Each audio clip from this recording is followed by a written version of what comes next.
আমার ভাই হযরত মাওলানা আল্লামা রহিসউদ্দিন সাহেব ওনাকে নির্মমভাবে পিটিয়ে হত্যা করেছে। সম্মানিত উপস্থিতি, আমরা 61 হিজরিতে কারবালা হয়েছিল, আমরা এবার 2025 এসে আমার ভাই রহিসউদ্দিনের হত্যার ইতিহাস দেখে আমরা বুঝতে পেরেছি আমরা আরেকটা কারবালা আমরা দেখতে পেয়েছি। ঠিক কি না বলেন? সম্মানিত উপস্থিতি, এখন আমাদের একটাই দাবি, আমার ভাই রহিসউদ্দিনের বিচার করতে হবে।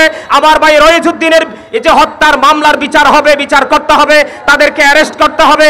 আর আমরা যারা সুন্নি জনতা আছি, সকল সুন্নি জনতা যে যেখান থেকে আছি, কে বড় কে ছোট, আমরা সেই দিকে না তাকিয়ে এখন থেকে আমাদেরকে সবাইকে ঐক্যবদ্ধ হয়ে একটা প্ল্যাটফর্মে দাঁড়িয়ে আমাদেরকে আগামী দিনে বাতিলকে রুখে দেওয়ার জন্য এবং আমার ভাই রহিসের হত্যার বিচার কিভাবে আমরা পাবো সেইটার জন্য আমাদেরকে প্রস্তুতি নিতে হবে। সম্মানিত উপস্থিতি, সম্মানিত সুধী, আমাদেরকে ভুলে গেলে চলবে না, তারা কিন্তু আমাদেরকে নরম ভেবেছে। তারা কিন্তু আমাদেরকে নরম ভেবেছে, তারা কিন্তু আমাদেরকে ছোট ভেবেছে। আমি গতকালকে লাইভ প্রোগ্রামে বলেছি যে এখনো পর্যন্ত 70 থেকে 75% মানুষ বাংলাদেশে আপনার সুফিবাদে বিশ্বাসে। ঠিক কিনা বলেন? আওয়াজ দিয়ে বলেন ঠিক কিনা? এখন আমাদের একটাই দাবি, আমরা যখন আমাদের দাবি আদায় করতে পারবো না, আমরা গতকালকে আমি বলেছি, আজকে আমি বলছি, আমরা প্রশাসনকে বাধ্য করব। আমরা কি করব? আমরা প্রশাসনকে বাধ্য করব। আমরা আমাদের জায়গা থেকে আমাদের অবস্থান জানান দেব। আমরা যদি আমাদের অবস্থানকে জানান দিতে না পারি, আমরা যদি আমাদের অবস্থানকে তাদের সামনে তুলে ধরতে না পারি, তাহলে কিন্তু ফ্যাসিস্ট যেইভাবে তারা তৈরি হয়েছে, আজকে যেভাবে আমার ভাই রহিসউদ্দিনকে হত্যা করেছে, আগামীকালকে তারা আরেকজনকে টার্গেট করবে। ঠিক কিনা বলেন? সম্মানিত উপস্থিতি, আসলে লম্বা বক্তব্য দেওয়ার কোনো সময় নেই, সুযোগ নেই। আমি সবার মনের আশা ব্যক্ত করার জন্য অনুরোধ করব, যার যার ভাষা প্রয়োগ করার জন্য অনুরোধ করব এবং সম্মিলিতভাবে আমরা প্রয়োজনে আজকে যদি আমরা 24 ঘন্টার মধ্যে আমার ভাই রহিসের হত্যার বিচার যদি আমরা না পাই, প্রশাসন যদি কোনো দায়িত্ব না নেয়, তাহলে সারা বাংলাদেশের সুন্নি জনতা ঐক্যবদ্ধ হয়ে আমরা তাদেরকে বিচারের জন্য বাধ্য করব, এই প্রত্যাশা ব্যক্ত করে আমরা 26 তারিখে প্রোগ্রাম করার জন্য যখন সকল সুন্নি জনতা যখন ঐক্যবদ্ধ হয়েছিলাম, তখন তারাই বাতিল ফেরকা যারা, তারা আমাদের এই প্রোগ্রামটাকে বানচাল করার জন্য বিভিন্ন প্লেস তারা চেঞ্জ করেছে।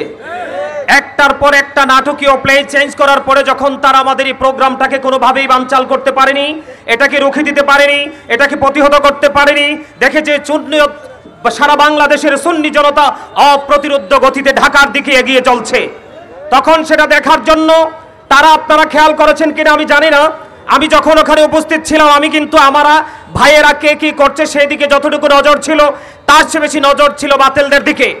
আপনারা খেয়াল করেছেন, আমরা যখন প্রোগ্রাম করার জন্য যখন প্রস্তুতি নিয়েছি, আমাদেরকে কিন্তু আওয়ামী লীগের টেক লাগানো হয়েছে, আমাদেরকে তারা দমাতে পারেনি। আমরা আমাদের প্রোগ্রামে চলে গেলাম, প্রোগ্রাম শেষ করার পরে তারা কিন্তু আমাদের প্রোগ্রামকে আবার সফল বলে কি বলেছে, আখ্যায়িত করেছে। এখানে এই কথাটা বলার বিষয় কারণ হলো, তারা আমাদেরকে ধ্বংস করার জন্য, নিশ্চিহ্ন করার জন্য, আমাদেরকে কোণঠাসা করার জন্য বিভিন্ন সময় যখন আমরা কোনো উদ্যোগ নিয়েছি, তারা আমাদেরকে প্রতিবন্ধকতার বেড়াজাল আটকে দেওয়ার চেষ্টা করেছে। সম্মানিত উপস্থিতি, সর্বোপরি একটা কথা বলবো, আমরা যখন প্রোগ্রাম শেষ করে সবাই ঘরে চলে গেলাম, তখনই কিন্তু তারা কিভাবে আমাদেরকে ধ্বংস করবে তারা সেই ছক তারা কষেছে। সেই ছকের একটা অংশ হলো আমার ভাই হযরত মাওলানা আল্লামা রহিসউদ্দিন সাহেব, ওনাকে নির্মমভাবে পিটিয়ে হত্যা করেছে। সম্মানিত উপস্থিতি, আমরা 61 হিজরিতে কারবালা হয়েছিল, আমরা এবার 2025 এসে আমার ভাই রহিসউদ্দিনের হত্যার ইতিহাস দেখে আমরা বুঝতে পেরেছি আমরা আরেকটা কারবালা আমরা দেখতে পেয়েছি। ঠিক কিনা বলেন? সম্মানিত উপস্থিতি, এখন আমাদের একটাই দাবি, আমার ভাই রহিসউদ্দিনের বিচার করতে হবে। আমার ভাই রহিসউদ্দিনের এই যে হত্যার মামলার বিচার হবে, বিচার করতে হবে, তাদেরকে অ্যারেস্ট করতে হবে।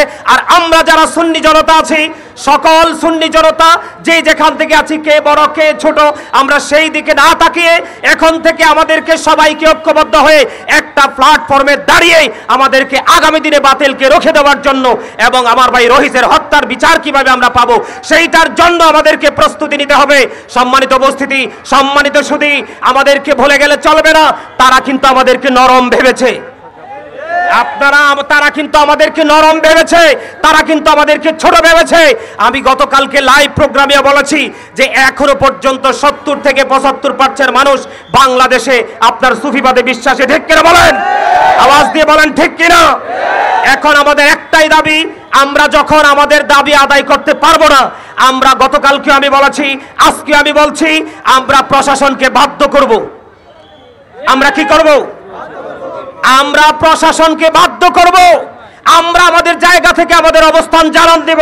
আমরা যদি আমাদের অবস্থানকে জানান দিতে না পারি, আমরা যদি আমাদের অবস্থানকে তাদের সামনে তুলে ধরতে না পারি, তাহলে কিন্তু ফ্যাসিস্ট যেইভাবে তারা তৈরি হয়েছে, আজকে যেভাবে আমার ভাই রহিজউদ্দিনকে হত্যা করেছে, আগামীকালকে তারা আরেকজনকে টার্গেট করবে। ঠিক কিনা বলেন? সম্মানিত উপস্থিতি, আসলে লম্বা বক্তব্য দেওয়ার কোনো সময় নেই, সুযোগ নেই। আমি সবার মনের আশা ব্যক্ত করার জন্য অনুরোধ করব, যার যার ভাষা প্রয়োগ করার জন্য অনুরোধ করব, এবং সম্মিলিতভাবে আমরা প্রয়োজনে আজকে যদি আমরা 24 ঘন্টার মধ্যে আমার ভাই